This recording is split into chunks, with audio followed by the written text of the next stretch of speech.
Hi there, Kim Fortin here. Some of you might have already been watching some of my videos about my piece In Case of Democracy Break Glass. Other people might be new. So I just wanted to give those who've been watching a heads up that this video is definitely going to be longer than my other ones. To people who are new, I'm going to start with a little description of the piece. As you can see, it's an emergency fire extinguisher cabinet. The glass has been deckled with the title of the piece, In Case of Democracy Break Glass, and contained inside is my entire voting kit, including my ballot for the 2021 federal election. The piece is up for auction on eBay. I will close the auction at 6:30 p.m. on September 20th. That gives me 1 hour before the polls close.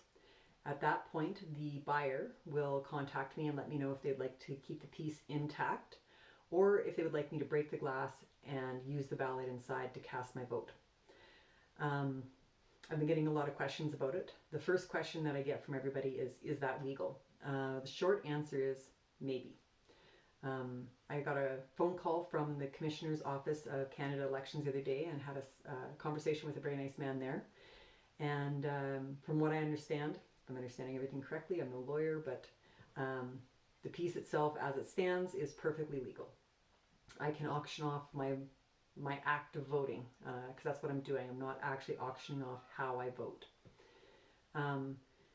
If the buyer decides to have me break the glass and cast my ballot, no laws have been broken.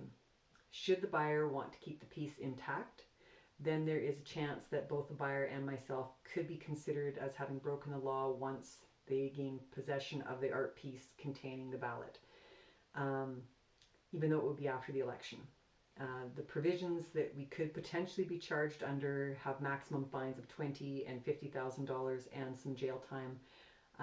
But those provisions also cover a lot more severe offenses than transfer of a ballot, particularly after the election's already occurred. So I don't really expect that there'll be any serious legal ramifications, but I do want any buyers to know that there's potential for some charges. Should the buyer be from out of country, I don't know how that would affect things. I don't think it would amount to very much for you, but again, I'm no lawyer. If you want more information on that, if you have questions, please feel free to contact me. You can go through my website, through the eBay, through social media. I'd be more than happy to dig up a little more information on that for anybody, a little more detail. But just so you know, that's what we're getting into. People are asking me how I came up with this idea and why an auction. I guess I should address that first. I thought auctioning was a really good way to measure the value of the act of voting. You know, people can, they'll either decide to pay or won't pay the price you ask, but that doesn't mean it's what the market will bear. An auction will test that more accurately.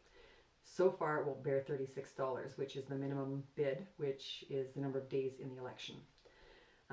The reason I chose to measure it monetarily is because money is such an inherent part of our political system. It seemed like the natural measure. You look at getting involved in campaigning, in running, and a typical successful campaign easily runs into the $100,000 range. And that takes a certain socioeconomic bracket in order to fundraise that kind of money. And then on top of that, you also have to be able to take at least 36 days off of work, often months. So you have to be able to take a sabbatical or a leave of absence, or be so privileged that maybe you can even have a single family or a single income family. That's certainly not the majority of Canadians.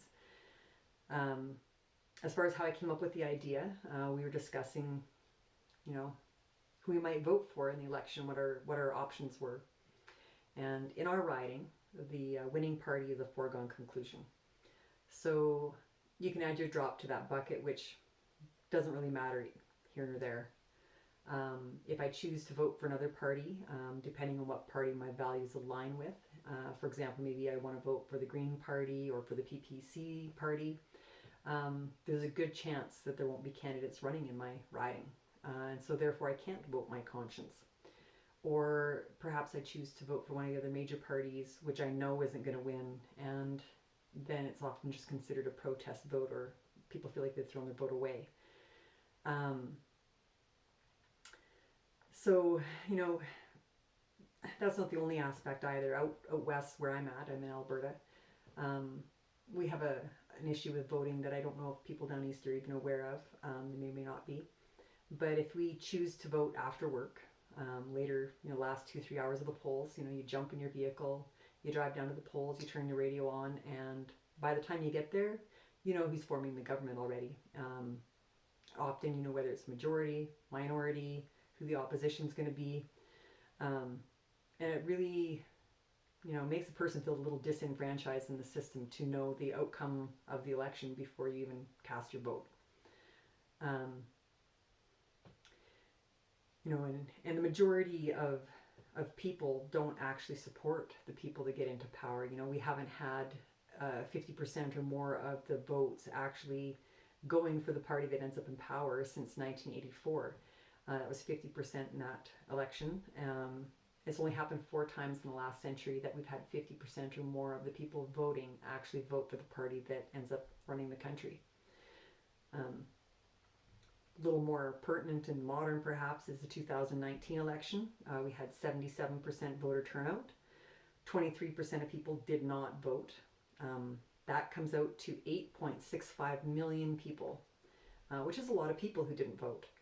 StatsCan, according to them, 42% of the people who didn't vote for political reasons. So that comes out to 3.63 million people in Canada that did not vote for political reasons. I don't think that's voter apathy. I think that's a lack of options. I think that's feeling that it's futile or feeling disenfranchised.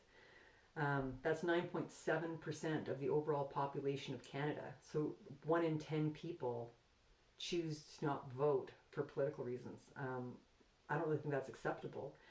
But the way it stands right now, we don't really have a voice to say anything about that.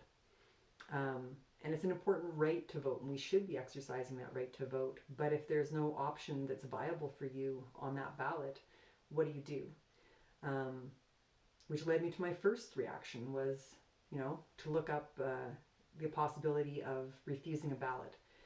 Turns out in Canada, we cannot refuse a ballot on a federal election.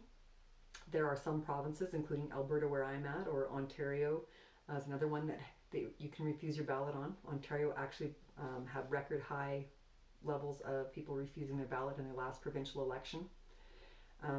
So people are seeing it as a viable option. And that's something we should have as a federal right as well. I think that if people felt like they had a voice on the ballot, we get a lot better voter turnout, and we could actually,